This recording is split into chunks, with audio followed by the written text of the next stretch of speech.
History और mythology में हमेशा से ही कुछ ऐसी हिडन और अमेजिंग सिटीज का जिक्र मिलता है जो अपने अंदर कई सीक्रेट्स, मिस्टीरियस और ट्रेजर्स को दबाए होती हैं, जैसे कि L Dorado, the lost city of gold. आज हम इसी सिटी को डिटेल्स में डिस्कस करने वाले हैं, तो चलिए बिना कोई देर किए लेट्स गेट स्टार्टेड।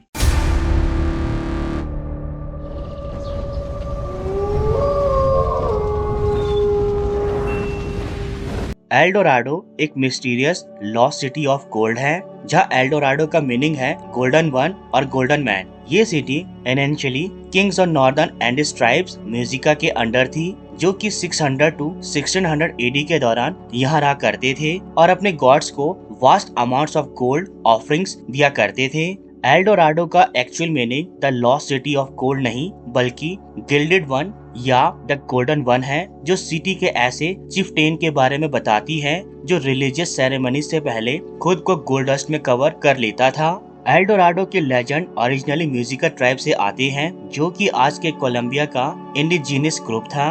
म्यूजिका ट्राइब को उनके एडवांस्ड एग्रीकल्चरल टेक्निक्स और रिलीजियस सेरेमनीज में गोल्ड के यूज के लिए किया जाता था। म्यूजिका ट्राइब के द्वारा परफॉर्म किए जाने वाले इस कोरोनेशन रिचुअल का रिकॉर्ड हमें स्पेनिश ऑथर और एक्सप्लोरर जुआन रॉड्रिग्यूज फ्रेल की क्रॉनिकल एल कार्नेरो से मिलता है, जिसके मुताबिक म्यूजिका ट्राइब लेक ग्वाटाविटा में सेरेमनी को होल्ड किया करते थे।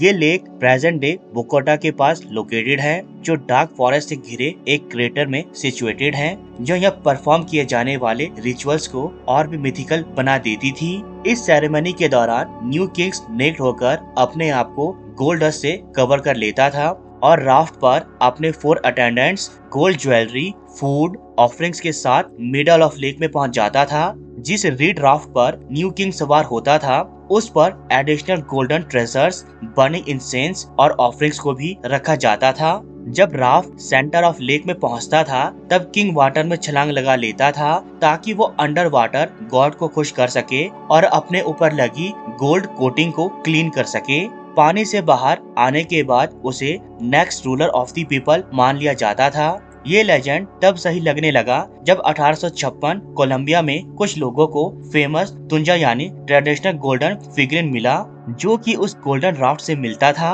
एंशिएंट कोलंबिया में गोल्डन की भरमार थी, जिसे सन को वर्शिप करने के लिए एक स्पिरिचुअल ऑफरिंग की तरह यूज किया जाता था, ना कि साइन ऑफ वेल्थ की तरह। म्यूजिका ट्राइब के लोग अपने क्लैन डेटी को वर्शिप करने के लिए large amount of gold and offerings offer किया करते थे, ताकि वो कॉस्मोस के साथ हार्मनी में रह सके और उन्हें उनके डेटीज की ब्लेसिंग मिलती रहे। पर जब 16th सेंचुरी में स्पेनिश पीपल ने म्यूजिका ट्राइब पर विजय हासिल कर ली, तो उन्होंने उनके कल्चर और ट्रेडिशन के बहुत बड़े पार्ट को स्पेनिश कॉलोनियल सिस्टम में मिला लिया, क्योंकि म्यूजिका ट्राइब के पीपल बार बार इस सेरेमनी को परफॉर्म करते थे। इसलिए ये lake full of gold and other precious James बन गई, जो कि साइन ऑफ ग्रेट वेल्थ और प्रोस्पेरिटी थी। कई सालों के बीतने के बाद म्यूजिका ट्राइब तो एक्सटिंक्ट हो गई, पर उनके ये ट्रेडिशन और गोल्ड सिटी हमेशा के लिए हिस्ट्री में कैद हो गए। बहुत से एडवेंचर लवर्स, ट्रेजर हंटर्स ने इस सिटी ऑफ गोल्ड को खोजने की कोशिश की, पर उनके हाथ कुछ नहीं लगा। 1545 में तो उन्होंने लेक को ड्रेन भी कर दिया ताकि वो उसके हिडन गोल्ड को हासिल कर सके। शुरू में उन्हें 100 ऑफ पीसेस ऑफ गोल्ड भी मिले, बट एट द एंड उनके हाथ और कुछ ना लग सका। इतने सारे प्रूफ होने के बावजूद भी ना तो कोई इस लेजेंडरी सिटी को ढूंढ पाया और ना ही इसमें छिपे गोल्ड को।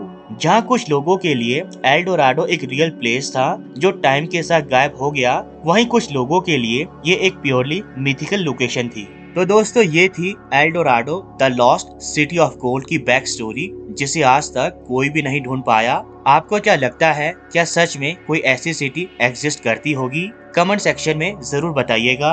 अभी के लिए इस वीडियो में इतना ही, मिलते हैं अपनी नेक्स्ट वीडियो पर। And please please please subscribe my channel, ताकि हम एक वंडरफुल कम्युनिटी डेवलप कर सकें। तब तक के लिए गुड बाय, मिलते हैं अपने नेक्स्ट वीडियो में।